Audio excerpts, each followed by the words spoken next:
Hey guys, what's up? It's Card Shuffler 99 here today. Adam's going to show you guys a pretty cool trick. Before that, make sure you check out all of the social media in the description below. Make sure you hit that like button, subscribe button, and notification button so the second we post, you guys can check us out. Also, there will be a link for free My Apps in the description below.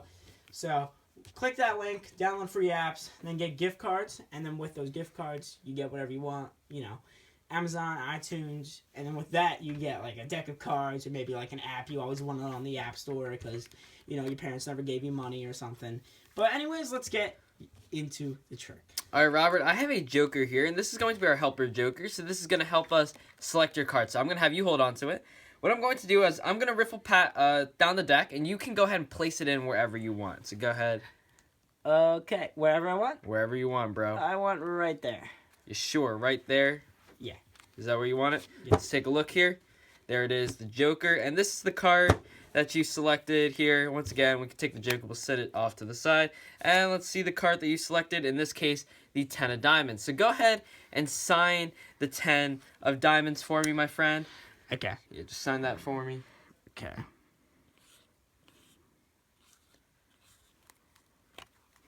Perfect. And what I'm going to do here is let's just let that dry. Okay. I'm going to take the card and we're going to put it somewhere into the middle of the pack. So you can see there it's going to go somewhere into the middle of the pack here. And check this out, Robert. All I have to do is snap my fingers, give the deck a little shake, and let's see if we can get your card to actually reveal itself. And you can see one card has actually turned blue in the packet here. Robert, it is your card. The 10 of diamonds with your signature, Robert. And you can see here all the cards completely red. That's the trick, guys. And anyway, let's get straight into the tutorial. So, guys, this is a pretty cool trick here. Robert, you can get rid of the 10 of diamonds there. I'll bring in another blue card. This is a pretty cool trick, guys. This trick, credit to Hester. This is a really cool color-changing card trick, so I really hope you guys enjoyed it. Now, it does involve one card, okay? Now, this is kind of going to make it a little bit easier to perform and a little bit more smooth. Now, I will show you guys exactly how to perform this trick the same exact way without this gimmick, and this gimmick's a double backer. So if you guys do not want to use the double backer, completely fine. You guys can do the same exact effect, and I'll show you guys how to do that in a little bit. So for this double backer, if you guys have one, that's perfect. If you guys don't have one, once again, double-sided tape. Takes two cards, go ahead and put them face to face just like that, and you should be good to go at that point. There's really not much else to it. So the setup is pretty easy, and the reason this trick is very powerful is because they actually get to leave with this blue card. So it's not like there's double-sided tape stuck to it, changing it into a blue card, okay? So let's get into the setup here. So you're going to take the double backer, and you're going to put the double backer right on top of the blue card, okay? And this is just going to go right on top of the deck. So that's your setup, okay? Now, in this case, I actually did not even have a double backer, so I actually taped two cards here. And you will need a joker, but it really depends how you guys want to do this. Now, in this case, I used a variation on the riffle force. In this case, all the riffle force is where you hold a pinky break, you riffle down, and then you lift at the break, and you're basically back to the top. Now, this is a variation. It's pretty cool. Now, basically what happens here, this is all that's happening, okay, is they're going through, they can put it in wherever they want, okay? Once again, there's nothing to hide. It's just the joker, right? And all I'm doing is I still have my pinky break. I'm just going to pull this card out with my thumb and just lift all the cards above the break, just like that. And that's really it. That's all there is to this force. And just like that, the joker stops at these two cards. So they need to stop above the break. So what I recommend is when you have this set up here on the top, you're going to cut a small portion of cards, okay, and hold a break. That way you have more cards at the top. And you can go ahead, you can riffle down. As long as they stop above the break, you're good. You put it in. Once again, all you're going to do is put your thumb, put pressure on your where your thumb is, and slide all these cards out. So you can see I have my pinky break. I'm just going to slide all the cards out just like that, okay? Now, what I do recommend is you guys actually put your pinky into the packet. Now, the reason being is it makes it easier to kind of slide out. Now, when your pinky's on the side, like this, it is a little bit tougher because you might accidentally pull out some extra cards, I guess you could say. So, it doesn't really matter if you guys can master either way, but I just prefer putting my pinky in. It's completely fine either way you guys want to go.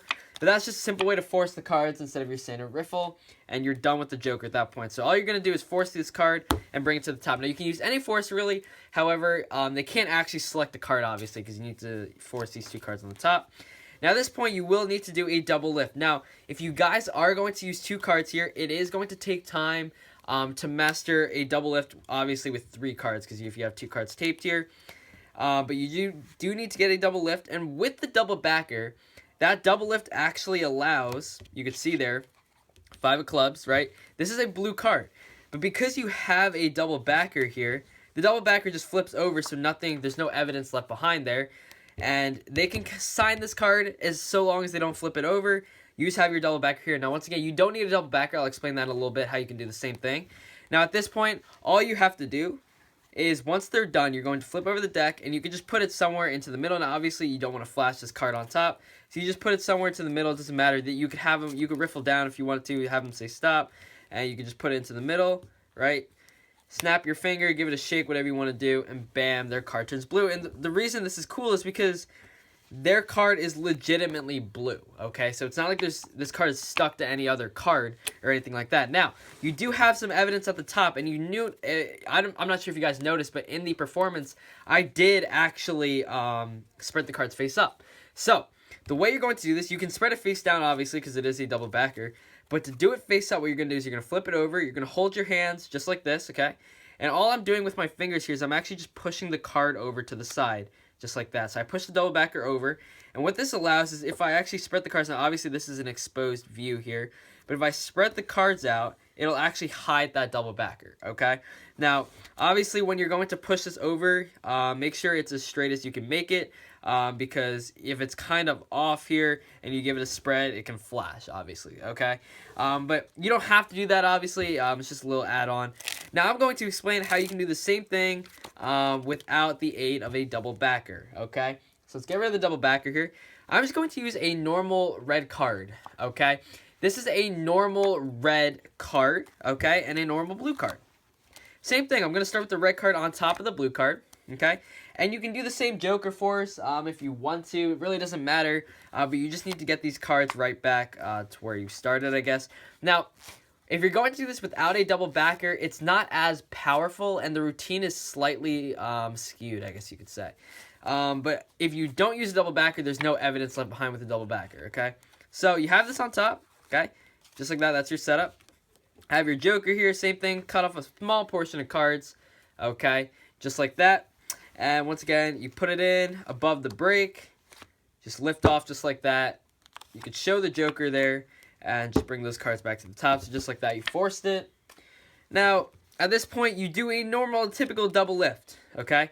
Now, the only thing is they have to sign the card here because you don't have a double backer. So they do have to sign the card in your hand. So they can go ahead, they sign the card, okay? Same thing, all you're going to do is just flip this over, okay? And at this point, you cannot pretend like you're going to take it, put it into the middle. You can't do that, obviously. All you're going to do is you're going to say, let's see, we can cut the deck just like that. And at that point, if you want, you can give it a shake. You can do whatever you want. But if you spread it out, bam, there will be one blue card in the packet. And that is going to be their card. Now, obviously, this is not as effective, in my opinion, because it is a very short routine. I mean, all you're doing is really forcing,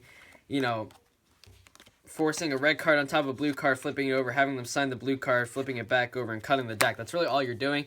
So there is a little bit more to the other trick with the double backer. It just makes it look more clean. And honestly, at the end of the day, that trick is pretty cool. But this is a pretty simple, I guess this is a pretty simple way to do a color changing effect with the card, I guess you could say. So if you don't know, the best card trick in the world, that's what it's called. That is somewhat of a similar effect. However, this is just how you can do it with like one card. It's pretty effective. Not exactly sure what magician performed this trick, so you guys can let us know. But once again, if you guys prefer the double backer method, which is personally what I prefer, it is a little bit more effective because you do make the trick look like you're not actually doing a double lift, obviously, because you get to set the card down just like that. But let us know what you guys think. I hope you guys enjoyed this little tutorial. If you did, be sure to hit that thumbs up button. And, yeah, subscribe to the channel. But this is Card Shuffler 99. Peace out.